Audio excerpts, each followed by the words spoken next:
It was inevitable this week that our thoughts will be around the grisly Air India crash. But what I want to look at in this episode is the crash of the Indian aviation sector. Now, before you think that I am overdoing it, just remember this statistic. In India, there has been 74 airlines which have closed down, and that's a sobering thought.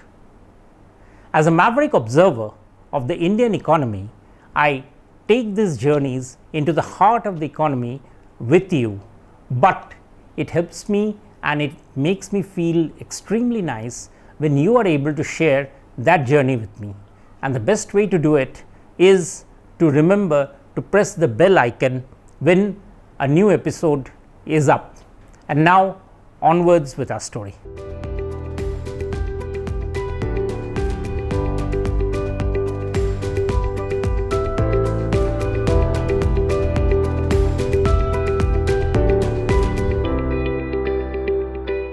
More and more Indians are today traveling. In fact, Indians today travel a huge distance every day. They travel on roads, they travel on railways, they travel in planes. But a large percentage of them, or let's say the overall feeling when we travel on our anywhere out of our homes, is that it's not comfortable. Now, roads, we can blame it on the fact that there are too many agencies other than those who make the roads, and that makes us uncomfortable. So let's leave that. On railways, we've got just one agency and they don't listen to us. So let's leave that. Let's look at the aviation sector, the planes on which we fly. And middle class Indians and even the lower middle class Indians are taking to the skies in huge numbers. Delhi airport, for instance, is now clocking 100 million passengers per year, and that's just one airport. So these are big numbers. So what's happening? What is happening is that this is a sector which classically, going by economics rule, should be a perfect place to develop competition. It should be a perfect place to develop more capital avenues. It should be a perfect place for letting competition and capital together provide a very good deal for the people who fly in and out of the airports every day. But apparently it is not so. What's happening? And I take the occasion of the horrible Air India crash to assert that the Indian aviation sector has crashed, and any crisis is a good time only if it is used to make good remedies available. So this crash should help us to do so, and that's a discussion I want to have this time. What's happening? Well, as I said, in 75 years of our independence, 74 airlines have closed shop. Most of them obviously have happened since 1991. Now you might say that many of them were very small airlines. That doesn't matter. None of them were shell companies. So some of them had planes, some of them may not even have had planes. But the point is, entrepreneurs came into this sector, but they didn't have a happy time there. And we all know the list of these airlines which have all closed down over the years, the more famous ones. But it's still a long list. So what is the problem? Before I come to Air India first, let's look at the challenge that is making this sector a huge loss making one. And the challenge is that this sector, the regulations are meant to be pro business, not pro market. I'll repeat that. The regulations are meant to help certain companies, and that's been over long decades, but it has not been meant to develop markets. You want the clearest evidence? The evidence is that across the world in major geographies there is only one civil aviation regulator. The International Aviation Transport Authority, the IATA standards also says that there should be one regulator for the sector. In India, we have two, one for the airlines, one for the airports. And if you thought that that was already many, we also have the Bureau for Civil Aviation Security. And then we have the Ministry of Civil Aviation. So what does that mean? It means that there are too many people, and obviously if there are too many people, then it is nobody's responsibility to ascertain where are the challenges. Sure, it's not all the regulator's job to keep on observing planes. What is regulation supposed to do? The regulation is supposed to ensure that there is a good deal for the consumers. That is a primary job of the regulator. People should have a comfortable time coming to the airport, taking a flight, and so on. Coming out of the flight, every airport is a nightmare because there's far less taxis than are needed. Bombay, Delhi, Chennai, Bangalore, Hyderabad, Kolkata, every city. There's another organization that we don't talk about, the Airports Authority of India. The Airports Authority of India was, during our glory days of nationalization, supposed to run all the airports. What it did, we all have great memories of the quality of the airports that were there at that time. Today, the Airports Authority of India has become a competitor to the private sector. Just as Air India, the competitor in the government, we know what happened. The Airports Authority of India, if you look at any airport run by AAI and if you look at the airport run by the private sector, you see the huge difference.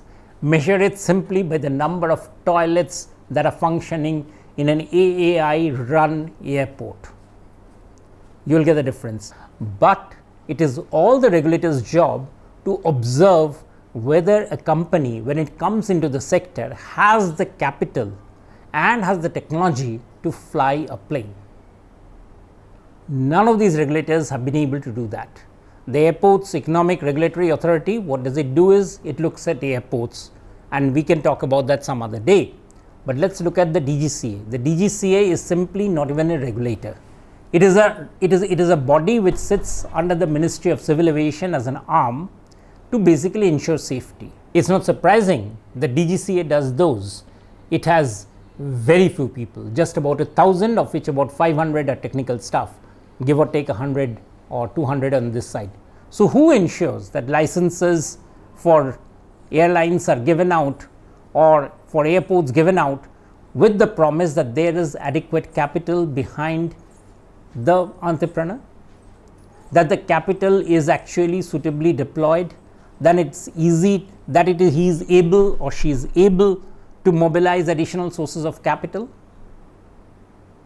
If the regulator says that this is something that I cannot do because I am not trained, then it should be mandatory that anybody who comes into the aviation sector should be made to enter the equities market. Let the SEBI be the regulator. We haven't looked at these issues at all, and that is why we have 74 failures, one for each one of our years of independence. Let's take a look at it a bit more deeply. Essentially, there are too many agencies, and none of the agencies are really there to ensure that passengers using these services and passengers are paying a good money. That's the other thing. The ticket prices often shoot up badly. But when passengers are paying, what's happening to them?